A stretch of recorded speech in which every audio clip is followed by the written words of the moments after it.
Halo, kembali lagi bersama kami di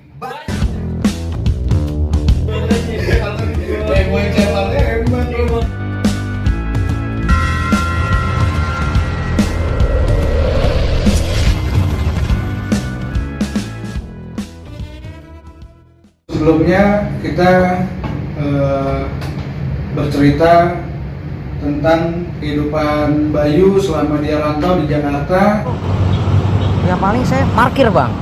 Yang menjadi juru parkir, terus kerja di toko boneka ya, toko boneka atau mainan. Sekarang dia sudah bekerja di salah satu perusahaan yang besar di Jakarta. Nah, kisah-kisahnya gimana nih, Bay? Sehingga lo bisa kerja tuh sebelumnya gimana? Kan lo dari juru parkir, terus ke toko mainan, nah after itu? Terakhir kan dia yang Sukron kan? Ya, Sukron. Dulu naruh lamaran tuh. Itu langsung keterima apa gimana tuh, Bay? Nah, ya kemarin ya kayak cerita kemarin itu waktu saya udah nitip dan ceritanya udah nitip ke Sukron, lamaran. Terus udah di interview, dari pagi tuh udah telepon interview. Terus langsung saya datang interview bentar itu langsung kan si atasannya itu ya, kamu ikut si Sukron training gitu kan. Training. Nah, langsung training tuh, langsung training penempatan langsung di toko. Toko dari mana tuh? Di Buaran, daerah Buaran. Oh, di Buaran di apa ya, Electricity. Langsung situ saya nah waktu proses training itu lucu juga sih menurut saya. Orang konsumen ntar liatin saya aja gitu kan. Nanti 2 hari disuruh diliatin, nggak ada. Oh kayak gini nih, kayak gini. Kamu harus ini nih, nggak ada gitu kan. Cuman suruh kita harus pinter-pinter kitanya nanya, pinter-pinter banyak-banyak nanya, banyak-banyak harus memahami secara tidak tapi kita harus paham tuh apa yang dilakuin dia gitu kan. Nah, kalau istilahnya tuh dia ini learning by doing kali ya. Tidak gini. Tidak ya tuh. Tapi memang gitu sih, marketing kan diasahkan di pengalaman ya kan. Banyak bertemu orang, makin komunikasinya makin ini. Iya. Tapi nih, Bay, kalau boleh tahu nih, Bay, kan lu dari katanya awalnya Halim, terus ke Senen lu kerja lagi nih di Buaran di Jakarta Timur kan. Itu kan jarak tempuhnya lumayan lah ya. Posisinya itu lu punya kendaraan apa gimana? Kalau belum nggak punya kendaraan saya. Angkot. Saya dulu kalau itu naik busway. Busway. Ada kalau dari busway ke tempat itu lumayan jauh, paling saya angkot. Gitu. Namanya Pas di Buaran itu lu tinggal di mana nih? Mantap di mana? Di Senen itu 2 bulan lah.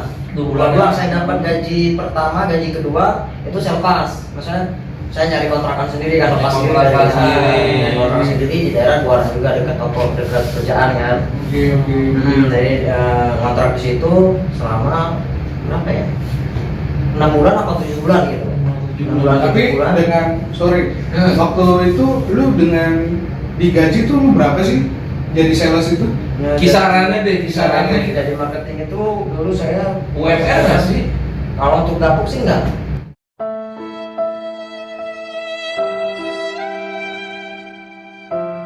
Enggak, untuk gapuknya dulu masih di angka 2,7 lah.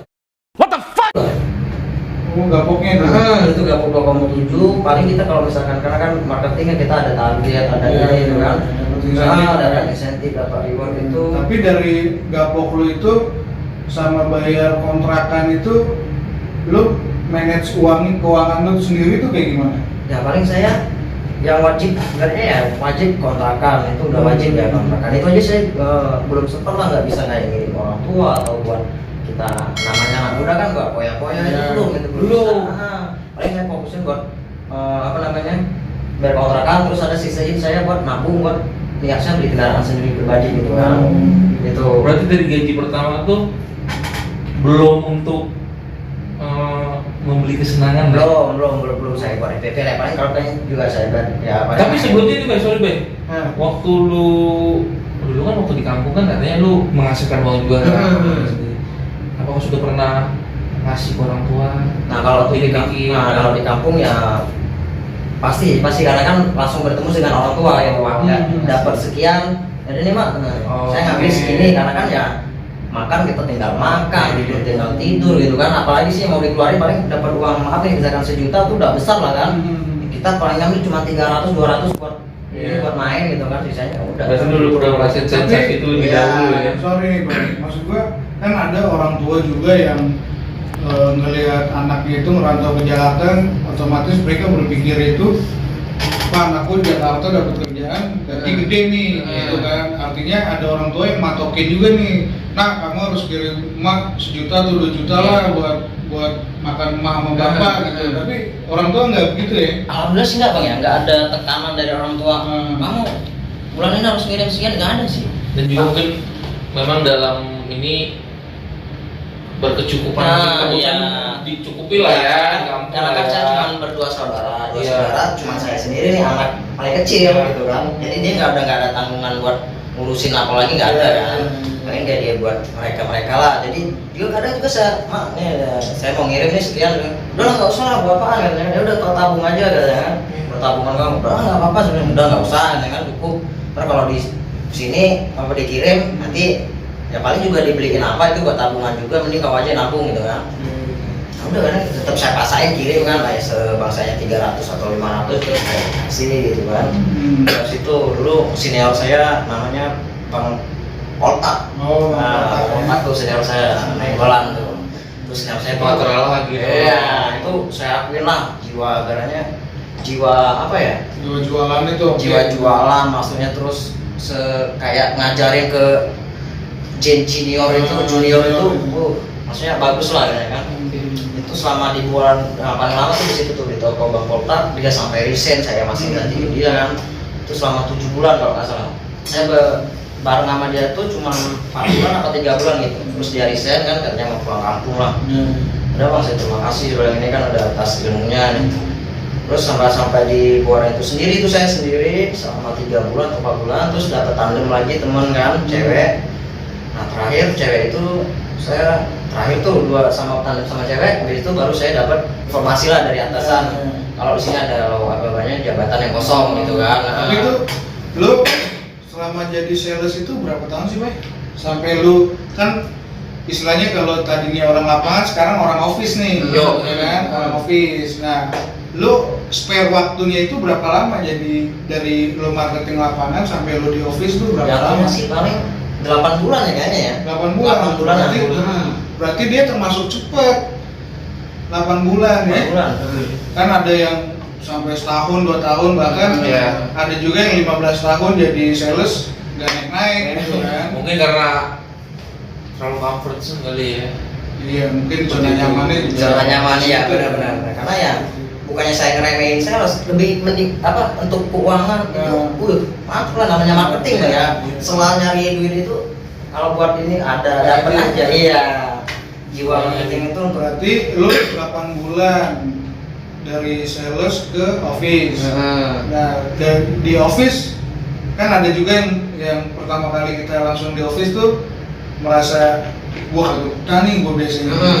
Gue biasanya kesonok sini, tapi lu punya hal perasaan seperti itu gak sih? Ya kalau untuk pertama dulu punya lah ya, punya maksudnya gimana ya, jiwa kita itu jiwanya yang di luar gitu, yang bisa ketemu matahari dan tiap hari di lapangan, ketemu itu kita balik ke office selama 8 jam, 7 jam kita harus duduk, harus biarnya dia cuman itu aja gitu kan. Waktu balik ke office itu ya agak kaget gitu kan. Cuman saya gimana ya, maksudnya mau belajar terus mau maksudnya jangan malu bertanya gitu. Malu bertanya susah di jalan. Ya gitu paling saya banyak bertanya, terus benar-benar harus fokus memahami, terus jangan sungkan, maksudnya jangan sungkan walaupun dia siapa, kita harus merangkul gitu ya, saling merangkul. Banyak teman, banyak rezeki gitu. Salah satu ya, adaptasi seperti itu. Benar. Bertanya, belajar, Iya. nggak menutup diri kan. Iya benar, jadi kita terbuka juga keluhan apa sih yang keluhan kita tuh harus kita sampaikan. Jadi teman tadi bisa ngasih masukan juga gitu. Kalau nggak salah kan tuh jabatannya Bayu ini kan di bidang membership ya, Bay? Iya di dalam membership. Membership dia handle kalau nggak salah 4 cabang apa 3? 4 cabang. 4 cabang ya? 4 cabang. 4 cabang. Bayangin men, 4 cabang di Jakarta. Yang gue lihat sih kalau dari cerita Bayu kemarin, dari juru parkir, dari dia toko mainan, terus dia jadi sales, terus pada akhirnya dia jadi tetap di back office. Itu kan suatu progres yang Iya. kalau dibilang grafis tuh puncak gitu kan. Puncak. Nah, cuma memang kalau dari segi jabatan belum yang matang banget lah gitu. Seenggaknya udah ada punya penetapan gitu dalam GP gitu ya kan. Nah kalau pesan-pesan nih Bay, kalau buat anak rantau juga nih yang model kayak lo nih, pesan-pesan lo apa sih buat mereka? Ya pesan saya sih buat Apalagi di pandemi begini ya, Iya. susah cari kerja. Pesan-pesannya kayak apa?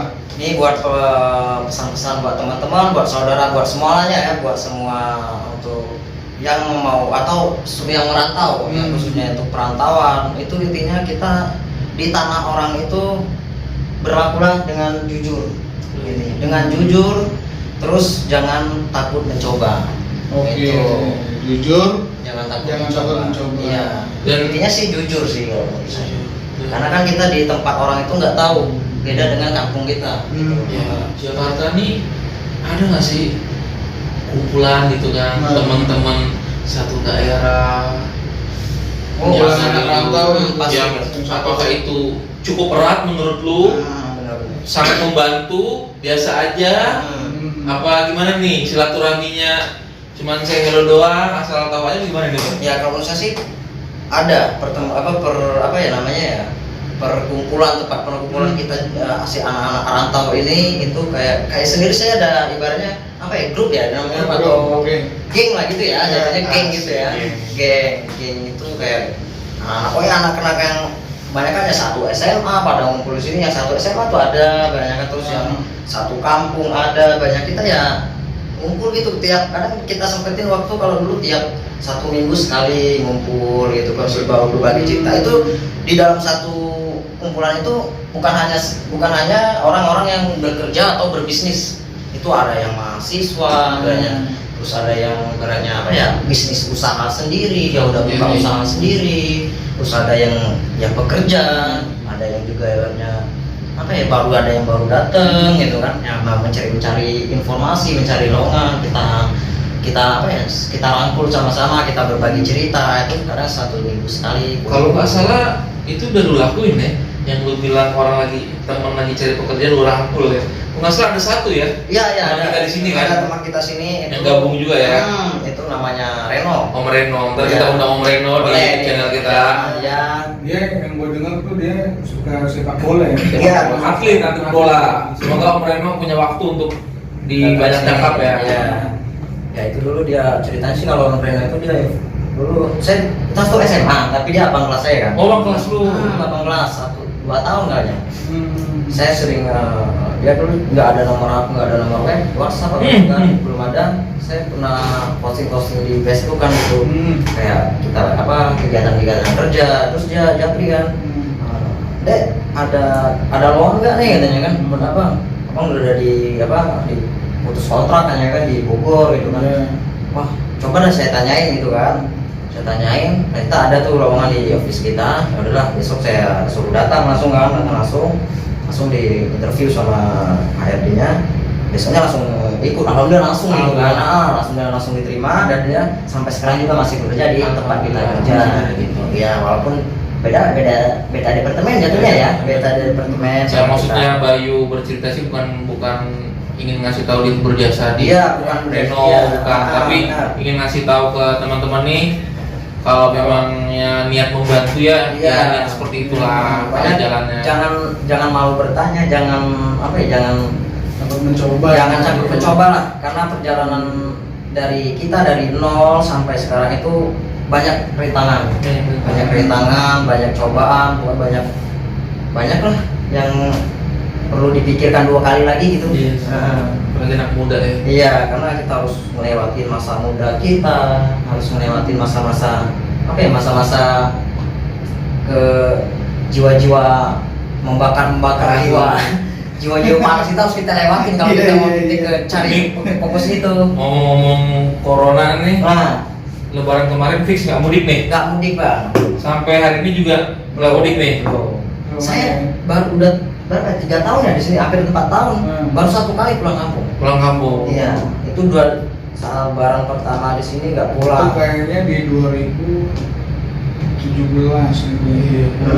Enggak, pulang kampung dari 2018. 2018. Iya. Yang touring ya? 19 Bang. Touring. Kan Lebaran kemarin, Nah, Lebaran 20 ini.